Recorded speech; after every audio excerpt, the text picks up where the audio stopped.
Welcome to The Growth Equation. This isn't your typical business podcast. We're keeping it real about the challenges of scaling up. Period. I'm Tristan Wright and I've been there. I've built and scaled my own business.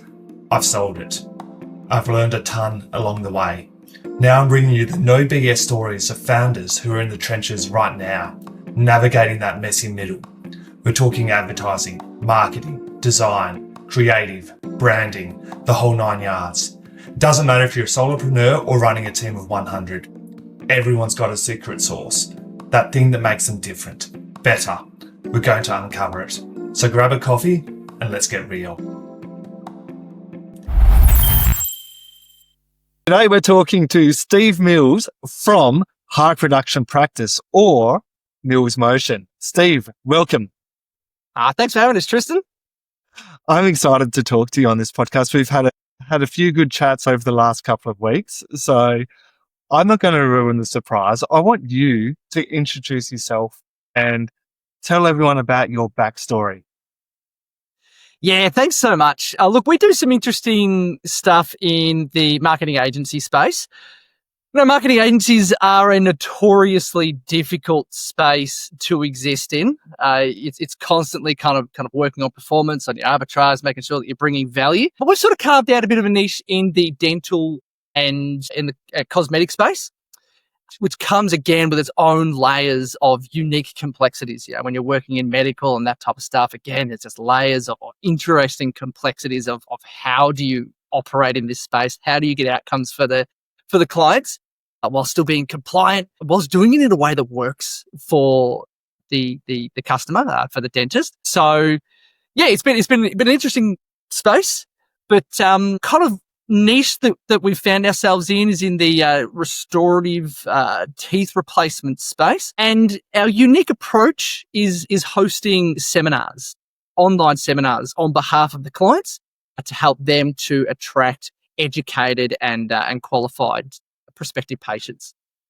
So to simplify, what you've done is you've started out broad and you've eventually realized, cool, let's focus our avatar is the dental space.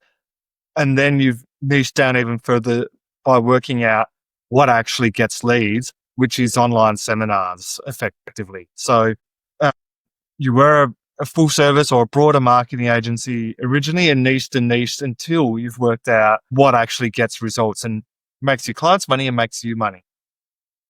100%. And so if we wind it way back, initially started out, if you look around and find us on your web, you'll probably see us there under Mills Motion. So I've got a bit of a YouTube channel there, and that was something that was humming there for a while. It was sort of a personal brand. We were doing some freelancing, copywriting, video production, as you said, full service stuff in the agency space, which again is its own beast. When you're full service, it's really hard to productize and systematize what you're offering. So we had a good thing going at the time. We had a lot of interest. I kind of got some momentum around 2016 to 2020, kind of when YouTube was a bit of a greener space. So we had a stack of momentum there. We're getting views and whatnot all over the place. Had people knocking on the door wanting to work with us, but we didn't have a systematized service, which was it was an interesting problem to have. It was kind of a good place to be in some respect. We had lots of people wanting to work with us, but I just didn't have the systems in place to be able to deliver something to a single avatar in a consistent way that we could sort of productize and put out and deliver efficiently and profitably. You know, when you're in the freelance space, you're often doing a lot of pre-communicating before you even land a project. And then when you're doing the project, they expand and augment and stuff. And we wanted to be able to sort of pull back, find that avatar, and productize the service that we're doing. And that's where we moved into the dental space and sort of brought our unique skills in the sort of the video production type space. We found that sort of overlapping into the webinar and seminar type space, which we found our niche in. So that's what we're finding ourselves in now. How did you choose the dental space? That's a random kind of thing. Like, I'm sure you didn't wake up one day thinking, I want to work with dentists. You're 100% right. Yeah, we kind of fell backwards into it. We did some subcontracting for another company that was in the dental space. And just virtue of that, we just became super familiar with it. We just understood the ins and outs. And we became sort of uniquely equipped and skilled because it has so many layers. I reckon any space that you enter into, if you're in the agency space, you're going to find that it has these layers of complexity, these layers that you need to understand. So in the dental space, your marketing needs to be APRA compliant. So you're saying and doing the right things to make sure they're not breaking any rules there and getting the dentist in trouble. And then you need to be managing data up to certain standards and things like that. We just found, just having done that subcontracting, we just became quite well equipped in that space, and it just kind of expanded from there. But you're 100% right. Definitely didn't pick it. It wasn't the type of thing which I woke up and was like, let's go into the dental space, because kind of fell backwards into it. Yeah. When was that you fell into it? Was it pre-COVID, post-COVID? Oh, great question. I would say it was pre-COVID. Yeah. So that was, around about 2017 through to 2020. And we wrapped up that project subcontracting leading into 2020. And we sort of set out to do some work in the dental space. We didn't have the seminar model built out at that time. So we had our idea, our concept. We went to market and COVID hit. So we just put everything on the line to jump into this space, and the whole concept, the whole service that we had set out to deliver completely got smashed by the whole COVID situation. I mean, everything closed down. Dental practices could kind of keep going, but severely limited in what they could do, just like everyone was. And when we were trying to do marketing and ultimately get patients in the door, all of that came to a grinding halt. So that is that when you went to the online seminar concept, you're like, how do we make money? Spot on. Yeah. So we had to figure out everything's locked down. So how do we keep going? We had to adjust, we had to augment, and we had seen seminars done before in this space. Some people had done seminars in this space, but in person. We'd even heard, like Dan Kennedy, I think, in one of his books, just a side note, footnote, which something which stuck out to us. He had mentioned the concept of seminars in the dental space in one of his books. So it was something which was in the back of our mind. But I just remember during COVID, I went round to my parents' place, and they were sitting there in front of this little iPad that was sitting on the kitchen table, and they're both huddled up next to each other. I'm like, what are you doing? And they were attending an online bird watching. And I'm like, you're sitting here doing an online bird watching? Like, you're kidding me. Like, the way that we had changed our world at that time, and we had people like my parents who could never, barely use a phone or a computer, had suddenly grown in their ability to do these online sort of meetings or talking to people online. I'm like, this could work. Like, there is a concept here that could work. We've got to try this out, because we desperately needed to sort of keep things going. So we tried it out, and what we discovered was really quite interesting. And that was, not only did it work at the time because we were kind of forced to work, everyone was at home, so you kind of had this captive audience, but it actually worked very, very well for this particular audience, because these are people that have got some serious problems with their mouth and with their teeth, with the aesthetics. So there's oftentimes a lot of embarrassment, a lot of anxiety when it comes to exploring these types of treatments and taking that next step towards getting information or meeting a clinician. So it just so happened that this model was a real puzzle piece for the needs of the prospective patients. So not only did it work, but we found that it was uniquely a great fit for the prospective patients. Yeah. So basically the model that you've got is the dentist purchases a spot on a seminar and they speak, and then and there's guests that come and listen to them speaking. Yeah, 100%. So we do all the hard work, we do all the tech, we do all the marketing and that type of stuff. And the dentists, they pretty much just click the link, they join us on the night, and we fill the room for them. So it's their chance to sort of put on a show, be their best selves, educate the prospective patients on all the things that they wish they knew before they came in for an appointment.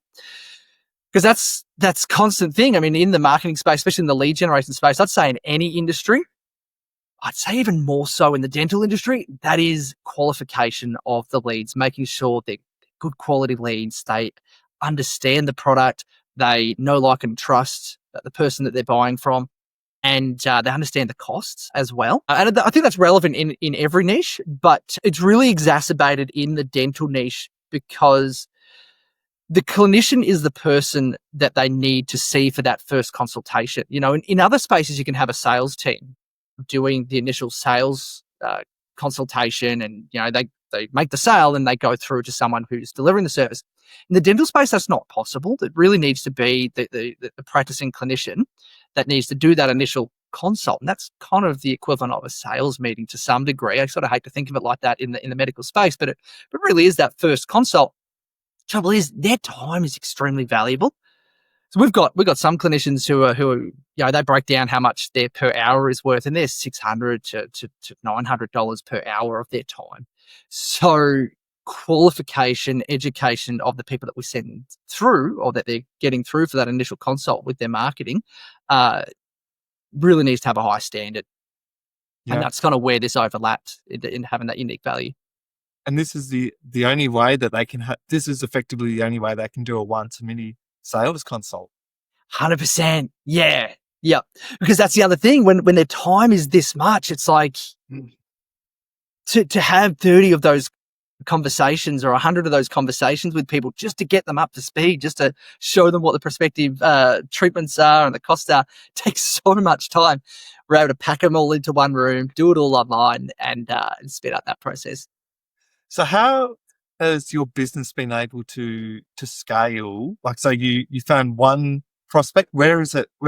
Yeah, great question. So we are all over Australia now. So we've got speakers in every capital city, and scale was probably was quite an efficient process for us. We kind of put together our offer and we went out to market with it. And I think what kind of happened is, because we were promoting the events and running events for certain people, other clinicians saw what we were doing. So when we started promoting, we just ran some Facebook ads essentially, and we're like, we got some spots open. It hit quite well with the audience because they saw it running, they were interested to explore it, and we filled the spots. The trouble is, though, we hit a bit of a ceiling in this space. So that's our bottleneck. In order to run them effectively, we need a really broad audience to fill the room with. We cap out at one speaker in each capital city. So that's every business has got its flaws and its bottlenecks, and for us, that's been one of the most difficult things for us. Is once we fill those capital cities, that's as much as the campaigns can really handle. Yeah. So basically, your business model has been really effective because you've been able to hyper target an audience, both a client and a prospect. You've been able to fill that really quickly, but the market size is so small. So your addressable market's not that big. So you cap out, and your revenue for your business is limited. 100%. So basically, and this is a conversation that we had the other day, is where can you replicate this business model? So, and we were going through, so you've done really, really well with one vertical, but now it's time to work out how to replicate that vertical in a repeatable way. 100%. So it's so funny because we've been sort of racking our brains on this, because you hit the nail on the head. We hit that ceiling, and we want to continue to expand. So we've got more diversification in our client base, because one in each capital city, that's great, but you kind of want to continue to sort of grow that and expand it. We had initially always dreamed of heading over into the States, into the US, because it's just, Australia is essentially the size of one of their states in some instances. So you just multiply what you're doing. The trouble is, there are so many additional layers to the legal side of things and the differences in the market. That going over the States has been very, very prohibitive, and we just haven't been able to get all of our ducks in a row in order to be able to do that. So we've sort of been stuck to date, where it's like, okay, how do we go and where do we go?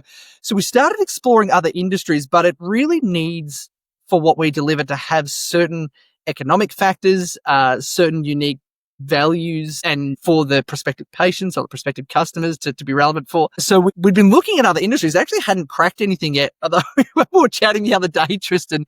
You pinged us an idea which I actually had not explored, and that was in the hair loss space and in the hair transplant space. we haven't gone too deep into it yet, but we put a flag on that. What really stood out to me is the overlapping in the economics of the space, the overlapping in the density of the prospective customers, overlapping in kind of their unique journey. So, bit of a serendipitous and very kind of exciting phone call to come away and thinking, okay, we might actually have another avenue here to go and expand another layer. So, so we've got some work to do. When we were talking, for me, we spent 20 minutes just talking about, I wanted to understand your offer and how your business model works to see what opportunities there are and to understand how we could have this podcast conversation. And what came out of it was you're hyper niche and hyper focused and you'd hit a glass ceiling. Yeah. And we're talking about different concepts. Like you're selling a high ticket offer. And I was like, okay, coaching is a high ticket offer. But it's generally over a 12-month period. And the way your business model works is you get paid on closing kind of thing. So, and business coaching isn't always a guaranteed outcome. Neither is most consulting or marketing services. So that eliminated that space straight away. So we're looking, what else is high ticket where people need to be educated on, but is also B2C, because coaching is not B2C, it's B2B. And that's where the medical space came back into it, and cosmetic surgery, because it's optional. It's not necessarily, the hair transplants are not necessarily required, but it's vanity and people want it, so they need to educate themselves on it. Yeah, well, it's just so funny because we've been looking around at other sort of similar verticals. Yeah, it was quite a profound insight, because we kept on looking at spaces that just didn't have the density of prospective customers, because we really rely on that density. We like to have a nice big packed webinar room so that the client can put on a show and have a good time. But a lot of sort of similar spaces, even similar spaces in the dentistry space, veneers or something like that, just doesn't have the same level of density of prospective patients or prospective customers. Yeah, similar with a few other ones, which maybe they did have the density, but they didn't have the same economics. But yeah, the one that you flagged in the hair loss space seems to, at least from a 10,000 foot view at this stage, potentially have similar economics and similar density. And those are the two parameters that I really rely on to make sure that we've got the arbitrage to hit the numbers for the clients. So let's watch this space. Hopefully on my time, you've been able to replicate your business model into another vertical.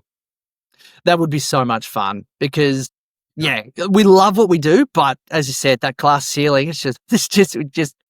It was great hitting the numbers as quickly as we did to expand, but so painful when you've got a refined system, a productized system that we're able to roll out and then feeling like our hands are tied due to demographics. You just need to find a new client. Now, has the journey been smooth sailing since day one, since you went? How did you get into working for yourself? Oh, gee, that's a good question. Wow.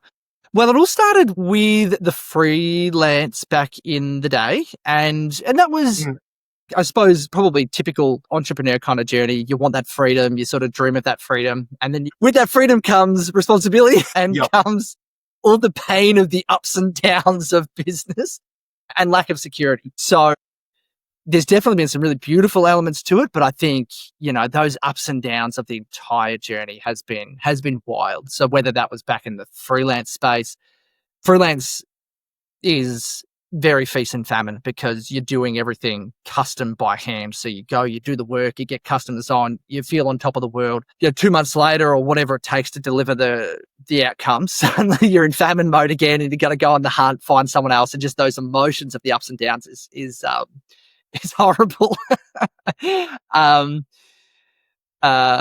So moving into the dental space and productizing, that was very, very helpful, because that way we're able to sort of plan our flag. This is what we do, and get some more consistency to the customer base, to the client base, to what we're delivering, and sort of get out of the feast and famine mode. These days, it's all about performance of what we do, to make sure that we're hitting the numbers that we need to hit. We've got lots of people that are interested in what we do, which is great. So we've got lots of clients, but we need to make sure that we maintain our performance, and that can be painful at times. Yeah, you're busy, you're doing a lot of work, but you're not always getting the reward for it if your performance isn't right, and that's so tense. Why would the performance not be right? Like, don't you have a repeatable model, or is it that the paid ads are changing? Paid ads is what we rely on, and when it works, it's great. When it doesn't work, it's so painful because you're spending the money and you're sweating bullets over the outcome, especially in our model where it's event-based. If we did some other approaches, you might be able to sort of dial up and down your ad spend a little bit more and sort of pull your punches a bit if things aren't working. But we've got a deadline to run a live event. And so therefore it's like, I got 3 weeks. These campaigns have got to work and the event's got to be perfect. Yeah, so highly stressful. But yeah, it's the paid ads. So, well, as the space becomes more sophisticated, competition heats up, changes to ad platforms, changes to regulations and stuff, you just get pummeled. So that's painful for sure. Totally. Do you run your ads through Facebook or do you run it through Google primarily? We try to spread ourselves out as much as we can so that we're diversified on it. So we're on Meta, we're on YouTube, and we're on TikTok. We don't do a lot on Google Pay per Google Display or search. Something that we need to explore some more. We've generally found for us being able to expand has sort of been a quick way to sort of reduce costs, make sure we're not overdoing certain channels. Yeah, awesome. Now I want to go on to the personal side of things for a minute. You've got a very full life. You've got 4 kids and another one along the way. You and your wife run the business. Yeah. Now, most people that's enough. But you also homeschool everyone. So I want to know, how do you wake up in the morning with the energy that you do, and how do you and your wife manage all of this? Because so many people just struggle just running a traditional life, a 9 to 5, let alone having 4 kids, 5 kids, and homeschooling. Yeah, it's pretty wild. It's pretty wild. We always dreamed of doing it. So we sort of grew into it as we went at each stage, whether that was back when we were freelancing or back when we started developing the business. We kind of knew it was going to be a journey and gradually sort of grew in our ability to execute. But it's definitely hard at times, but we both love what we do. So it's if we're not down on, sitting there on the computer doing the work or communicating with clients, we'll be talking about it anyway. And if we weren't doing the work, we'd be doing it as a hobby because it's just what we love doing. We love marketing. We love direct response. And it's funny, we'll go out for dinner or something like that and we'll see things. We'll see what a business is doing somewhere and we'll spend like half hour just talking about how interesting that was. It's because we just love it. Yeah. But yeah, so we juggle it together. So I do a lot of the heavy lifting in the business. So the practical side of things, the bits and pieces that need to happen, whether that's ads, whether that's hosting the events, whether that's the tech or data analysis and that type of stuff. Whereas Lizzie does sort of the higher level side of things. She'll do sales, she'll do communications with clients, she'll do sort of the strategy side of things. So it's nice being able to separate up those two spheres a bit. And then it's just a matter of swapping in and out who's doing what needs to be done on a given day, and the other one's off being a teacher for the day. Yeah, awesome. So do you split your day, like in the morning you're working, in the afternoon you're teaching? How does that all work? Yeah, pretty much. So mornings, Lizzie likes to do the mornings. That's when she's switched on for the business side of things. And so, I'll be doing a bit of the homeschool and that type of stuff. The fun thing with the homeschooling is if you've got a good curriculum and you know what you're doing, you get started at 8 in, and by 11:30 the kids have smashed out their work and they're able to sort of chill or got a lot more flexibility in the afternoon. So that's nice. So then in the afternoons, because I'm doing a lot more of the technical work, whether that's setting up campaigns and that type of stuff. It's a lot more kind of like moving rocks, like it's kind of picking something up, moving it from point A to point B.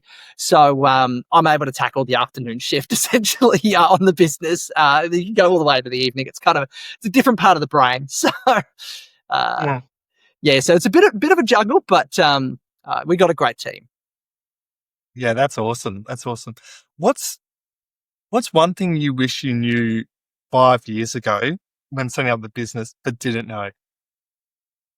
Gee, that's a good question. Give me a moment on that. One thing I wish I knew when setting up the business.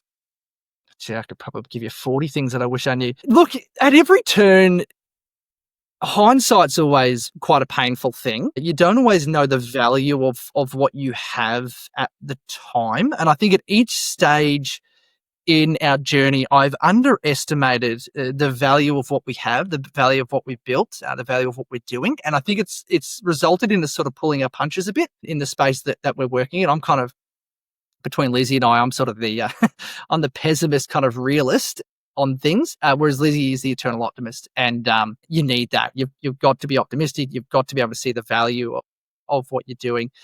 Back in the day when I was in the freelance space, running sort of the personal brand under Mills Motion, we had quite a bit of momentum with the YouTube channel at the time. This was sort of back before Reels were a thing. So the views that we were getting were all kind of long form views, and it was humming along quite well, and I just didn't appreciate the value of what I had there. So we had like 50, 60,000 views coming through on a monthly basis. I had leads coming out my ears that I just didn't know what to do with. People constantly just submitting stuff into the form on the website. Hey, can you do this? Hey, can you do that?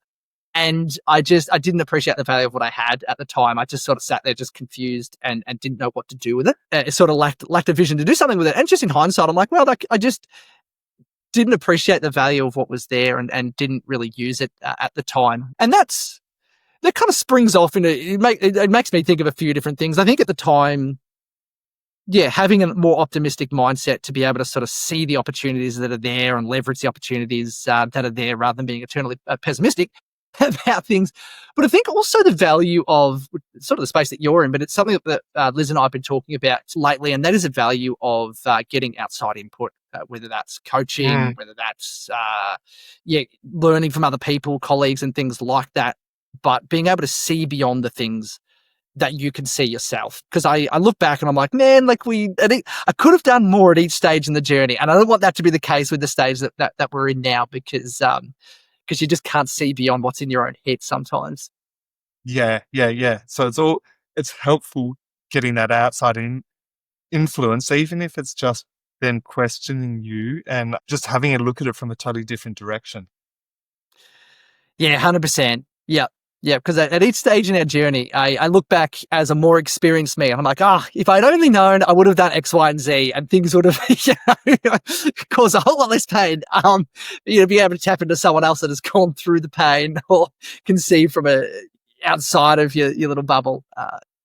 It's incredibly valuable. Yeah. Yeah. What does the Mills family look like in 5 years' time? The Mills family businesses look like? Oh, that's a good question. Well, I'll tell you what, Mills Family Enterprises, including the education up. The kid's going to be a lot older, and that freaks me out a bit. Yeah, time goes so quick, especially when you got kids, because you measure it in literally inches on the wall as you see them grow. So you get a real appreciation for how quickly that time slips past and by you. But 5 years down the track, with the approach that we want to take, we really love the space that we're in. We're very experienced in the space that we're in. It's a space that the patients need a lot of help. And I think there needs to be, there's a lot of marketing that takes place in this space that a term that one of our clients uses is unbecoming of the industry. That's a bit heavy-handed, where, there's sort of tactics that are brought across from in other industries that probably shouldn't be used in this space. And we have a real vision for improving and raising up the standards of the marketing in this space to make sure that the patients are properly educated, the patients have everything they need to be able to protect themselves and make good decisions in this space. So not just getting outcomes for the clients. So that's kind of our broad-based vision of what really inspires us about what we're doing. Practically speaking, what we want to be doing is moving to generate more outcomes through organic channels. Done a lot with paid. And it's, as I said, it's great when it's working, but my goodness, it's painful when it's not. And being able to diversify away from that reliance on the paid channels, even though we've got multiple channels happening. Being able to move away from that and have a bit more of a robust organic side is where we'd like to take things as a business. And that may open up the opportunity to also go internationally as well if we can execute that. Maybe you need another YouTube channel, maybe a dental YouTube channel and a hair loss YouTube channel. Honestly, we probably don't have time to go into it, but yeah, philosophically speaking, I think there is a lot to be said when you're talking organic channels, a lot to be said about YouTube, long form YouTube podcasts and that type of stuff going forward. My pessimistic mind, I don't think SEO is personally, going to be a lot of disruption in the SEO space. It's already happening at the moment. 100%. That's the space that we'll be looking into because we've had that experience in the space. It really inspires us, that long form content on YouTube, and that's totally. I think YouTube is the place to be at the moment. 100%. Totally. Steve, thank you very much for your time today. If people want to get in touch, what's the best way to connect? Yeah, certainly. So, look, if you're in the dental space, you want to check out what we're doing, hit us up at High Production Practice. If you just want to check out what I'm doing, you can find me at Mills Motion. That's sort of the personal brand there on YouTube. Every now and then I'll drop a new video or something like that, just sharing our thinking and some insights on what we're seeing in the world of marketing. Awesome. Thank you very much, mate. That's a wrap. Thanks for tuning into The Growth Equation. If you've enjoyed the show, hit that subscribe button and leave a review. It helps us big time. Catch you next time. And if you want more, head over to evolvetogrow.com.au for show notes and exclusive content.